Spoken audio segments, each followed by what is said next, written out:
Sunday, May 30th, 2049. Time is 3:02 a.m. Central. And I'm Cameron J. Walker. Detective Cameron J. Walker.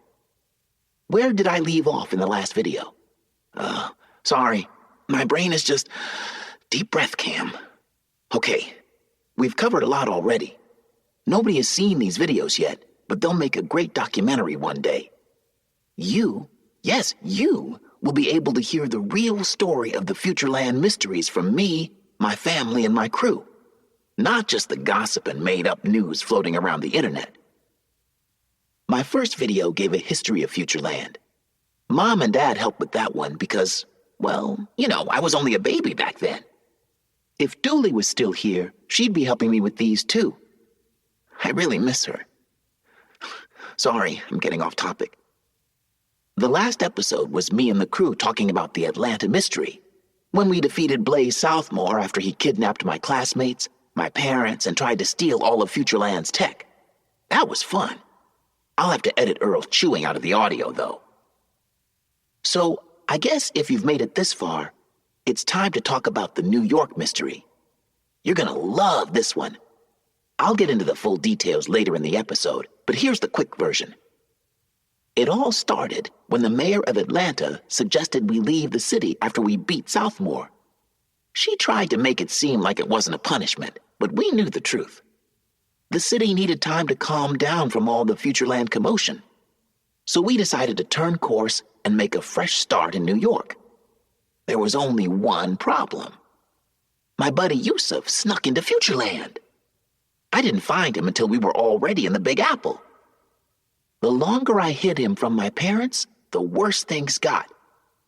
He had this wristband that was secretly controlling his mind and the minds of hundreds of New Yorkers.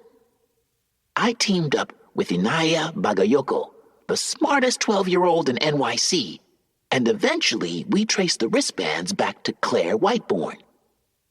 She was a government employee and cuckoo bananas lady who did mind control experiments on her own son, Jordan.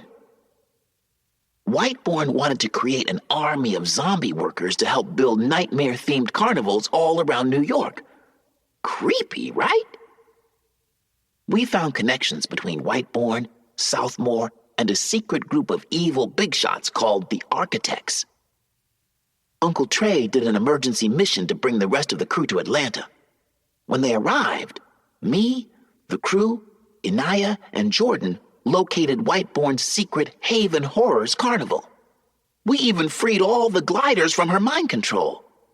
But she vanished without a trace, and the Architects are still out there. We haven't heard from them since we turned the park invisible. But if I know anything by now, it's that they're watching. Quietly, secretly making their plan, waiting for a moment to strike. And this time, we're gonna be ready. Phew, that was a lot. Time for a fizzy flow break. Probably shouldn't be drinking one so late at night, but oh well. What Mom and Dad don't know won't hurt them. Itza, pause recording, please. 1. Abracadabra.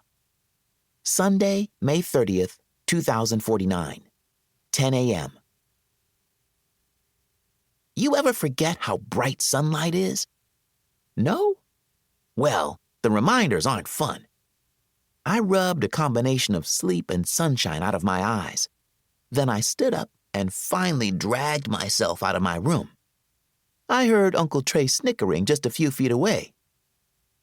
"Good morning, Sleeping Beauty." He slurped from his favorite mug, one that said #1 Dad on the front. Uncle Trey always drank out of my dad's mug when he wasn't around. He reached out for a dap. I put my hand in his. Yow! What was that? I jumped back and rubbed my palm. My entire hand tingled with the aftershock of the vibration. Uncle Trey doubled over, laughing. High-voltage handshake buzzer, one of my old pranks, found it under that pile of dirty clothes in my room. Makes meeting new people a shocking experience. I rolled my eyes. He kept laughing, then wiped his mouth with a napkin. Hey, did you finish recording your...